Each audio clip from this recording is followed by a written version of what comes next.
أهلا بيكم في نباش التاريخ.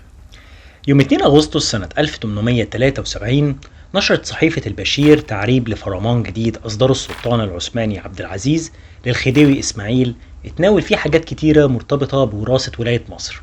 بيبدأ الفرمان بتعريف إن الفرمانات اللي فاتت هي اللي حددت توارث ولاية العهد من ساعة محمد علي باشا لغاية دلوقتي، وبيأكد كمان إن الفرمان الجديد هو مكمل على الفرمانات اللي فاتت. وبعد كده بيشرح الفرمان إن في تعديل هيحصل في توارث الخديوية اللي أصبح تعيينها بالفرمان اللي أصدره السلطان العثماني سنة 1257 هجرية، والسنة الهجرية دي بيوافقها سنة 1841 ميلادية. وهنا بيبدأ الفرمان في حصر الوراثة في أكبر أولاد خديوي مصر عن طريق سلسلة النسب المستقيم. وبيشرح الفرمان إن أول وراثة هتبقى الأكبر أولاد الخديوي، وبعد كده أكبر أولاد الأكبر، وهكذا. وبكده تكون دايما ولاية العهد على النسب المستقيم الذكوري. وهنا بيبدأ يشرح الفرمان مهام الخديوي، وهي إدارة الخديوية المصرية واستكمال سعادة أهلها وسكانها.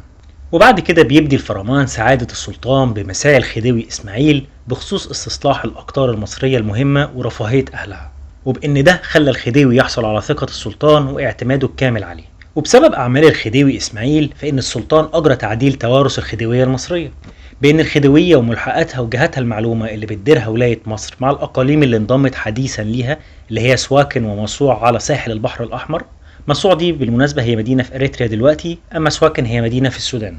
رجوعا للفرمان بيقول إن كل ده هيبقى تحت حكم أكبر أولاد الخديوي الحالي، وبعد كده أكبر أولاد الخديوي المعين، وهكذا. وإذا ما كانش للخديوي أي أبناء من الذكور فتصير الخديوية للأخ الأكبر للخديوي الحالي، ولو مفيش أخ عايش في الوقت ده يبقى الخديوية تبقى من نصيب الابن الأكبر للأخ الأكبر. وبكده يفضل النظام الخاص بالوراثة قانون مستمر وقاعدة مرعية أبدية. بس بيأكد الفرمان إن ما ينفعش تنتقل الخديوية إلى الأبناء الذكور اللي يكونوا من نسل بنات الخديوي.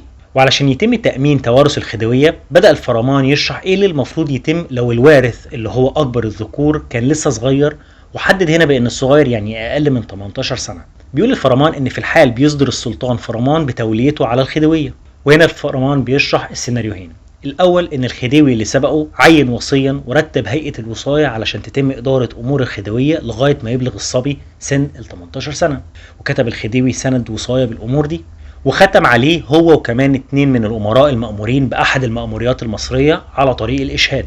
فبكده يكون الوصي المعين مع هيئة الوصاية المذكورة ياخدوا زمام الإدارة في الحال، وبيتم عرض مسألة الوصاية دي على الباب العالي، وبعد كده بيتم التصديق على الوصي وعلى الهيئة عن طريق فرمان من الباب العالي. ويفضل الوصي والهيئة يديروا أمور الولاية لغاية بلوغ الخديوي سن 18 سنة. أما السيناريو الثاني لو الخديوي اللي فات مرتبش أمور هيئة الوراثة، فبيتم تشكيل هيئة الوصاية من الذوات المأمورين على الداخلية، الجهادية، المالية، الخارجية، مجلس الأحكام المصرية، سردارية العساكر المصرية، وتفتيش الأقاليم.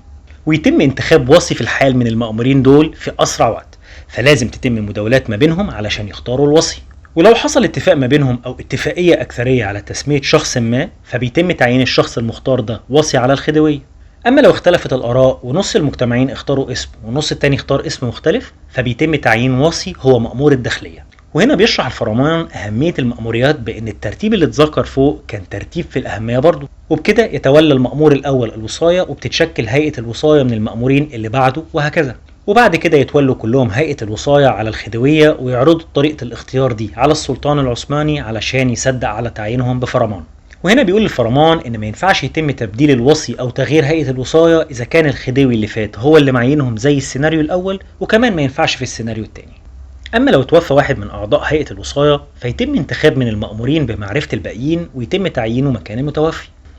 ولو توفى الوصي نفسه بيتم انتخاب واحد من أعضاء هيئة الوصاية كوصي، ويتم اختيار واحد من المأمورين علشان يحل محل الوصي اللي تم انتخابه. وفي آخر الجزئية دي بيذكر الفرمان إن أول ما الوصي يبلغ سن الرشد يبدأ يباشر أمور الحكم بنفسه. بعد كده بينقل الفرمان الكلام لموضوع تاني مهم، فبيشرح إن زيادة معمار الخديوية المصرية وسعادة أهلها ورفاهية أهلها وسكانها وراحتها، كل الحاجات دي من الأمور المرغوبة عند السلطان، وإن إدارة المملكة ومالياتها ومنافعها المادية وغيرها دول متوقف عليهم تأسيس واستكمال وسائل الرفاهية وأسبابها العائدة على الحكومة المصرية. فبيذكر هنا الفرمان بيان بخصوص تعديل الامتيازات وتوضيحها بشرط بقاء كل الامتيازات المعطلة قبل كده من السلطنة العثمانية. وبيشرح الفرمان إن بما إن إدارة الأمور الملكية والمالية وتنظيم أمورها وزيادة معمورها وثروة أهلها وسكانها مش هيتحقق إلا بتوفيق معاملاتها وتطبيق إجراءاتها العمومية، فعلشان كده بيمنح الفرمان للخديوي سلطة إصدار قوانين ونظام دخلي على حسب لزوم المملكة، وده لتسهيل تسوية كل المعاملات سواء من طرف الحكومة أو من طرف الأهالي مع الأجانب. وعلشان يتم ترقية وتوسيع الصناعة والحرف وأمور التجارة وأمور الضبطية مع الأجانب، منح الفرمان الخديوي سلطان عقد وتجديد المقاولات مع مأمورين الدول الأجنبية بخصوص أمور الجمارك والتجارة وكل المعاملات اللي بتتم مع الأجانب حاليا في أمور المملكة الداخلية، بس بصورة ما تخليش فيه إخلال في المعاهدات اللي عاملاها الدولة العثمانية.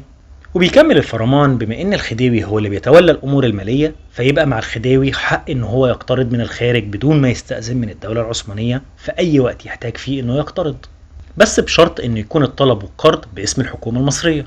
وبما ان امر المحافظه وصيانه المملكه دي من اختصاصات الخديوي، فبيدي الفرمان للخديوي سلطان تاني يساعده في المحافظه وتنظيم مملكته، والسلطان ده هو تكثير او تقليل عدد العساكر المصريه على حسب اللزوم.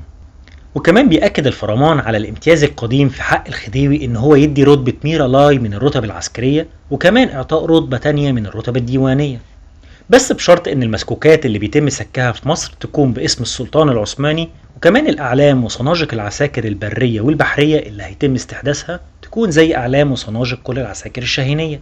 بس بيشترط الفرمان ان الخديوي ما يعملش اي سفينة مدرعة بالحديد الا باستئذان من السلطان نفسه، اما بقية السفن فيقدر الخديوي يعملها بدون استئذان. وبيختم الفرمان بانه بيجمل مجموعة التغييرات اللي ذكرها في الفرمان من نظام الوراثة وإدارة الأمور الملكية والمالية، وبيأكد ان القرارات اللي قدمها الفرمان دي هتبقى قائم مقام الفرمانات اللي فاتت. وكمان بيأكد الفرمان على ان الخديوي لازم يراعي ان هو يدفع 150 ألف كيس في وقتها. وبيتأرخ الفرمان في الآخر بتاريخ 1290 هجرية اللي هي سنة 1873 ميلادية. في الآخر لو عجبك المجهود دوس لايك وشير وقول لي رأيك تحت في كومنت.